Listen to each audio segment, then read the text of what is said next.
Marc, chapitre 13. Lorsque Jésus sortit du temple, un de ses disciples lui dit, « Maître, regarde, quelle pierre et quelle construction !» Jésus lui répondit, « Vois-tu ces grandes constructions? Il ne restera pas pierre sur pierre, tout sera détruit. » Puis il s'assit sur le mont des Oliviers, en face du temple. Pierre, Jacques, Jean et André lui posèrent en privé cette question. « Dis-nous, quand cela arrivera-t-il et à quel signe reconnaîtra-t-on que tous ces événements vont s'accomplir ?» Jésus se mit alors à leur dire, « Faites bien attention que personne ne vous égare. En effet, beaucoup viendront sous mon nom et diront, « C'est moi », et ils tromperont beaucoup de gens. Quand vous entendrez parler de guerre et de menaces de guerre, ne vous laissez pas effrayer, car il faut que ces choses arrivent. Cependant, ce ne sera pas encore la fin. Une nation se dressera contre une nation et un royaume contre un royaume. En divers endroits il y aura des tremblements de terre, il y aura des famines et des troubles. Ce sera le commencement des douleurs. Faites attention à vous-même. On vous livrera aux tribunaux et vous serez battus dans les synagogues. Vous comparaîtrez devant des gouverneurs et devant des rois à cause de moi pour leur apporter votre témoignage. Il faut d'abord que la bonne nouvelle soit proclamée à toutes les nations. Quand on vous emmènera pour vous faire arrêter, ne vous inquiétez pas d'avance de ce que vous direz, mais dites ce qui vous sera donné au moment même. En effet, ce n'est pas vous qui parlerez, mais l'Esprit Saint. Le frère livrera son frère à la mort, et le père son enfant. Les enfants se soulèveront contre leurs parents et les feront mourir.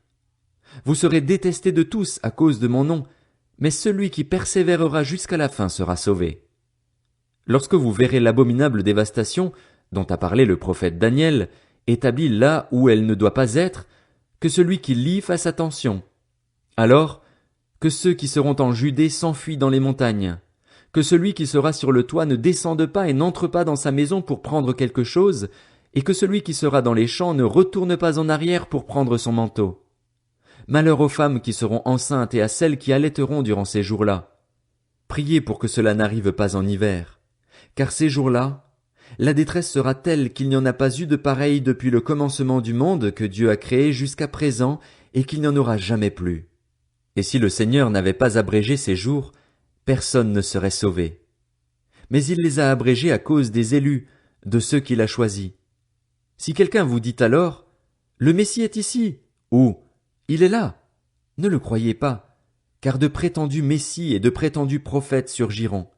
Ils feront des prodiges et des signes miraculeux pour tromper, si c'était possible, même ceux qui ont été choisis.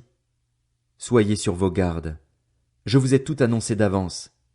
Mais ces jours-là, après ce temps de détresse, le soleil s'obscurcira, la lune ne donnera plus sa lumière, les étoiles tomberont du ciel et les puissances célestes seront ébranlées. Alors on verra le Fils de l'homme venir sur les nuées avec beaucoup de puissance et de gloire. Il enverra ses anges et rassemblera ceux qu'il a choisis des quatre coins du monde, de l'extrémité de la terre jusqu'à l'extrémité du ciel. Tirez instruction de la parabole du figuier. Dès que ses branches deviennent tendres et que les feuilles poussent, vous savez que l'été est proche.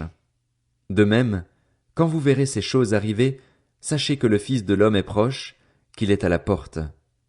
Je vous le dis en vérité, cette génération ne passera pas avant que tout cela n'arrive.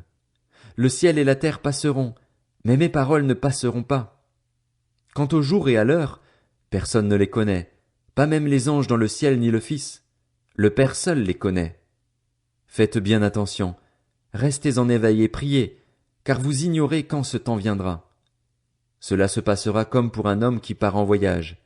Il laisse sa maison, remet l'autorité à ses serviteurs, indique à chacun son travail et ordonne au portier de rester éveillé.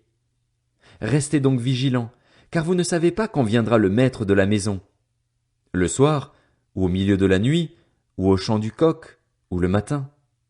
Qu'il ne vous trouve pas endormis quand il arrivera tout à coup.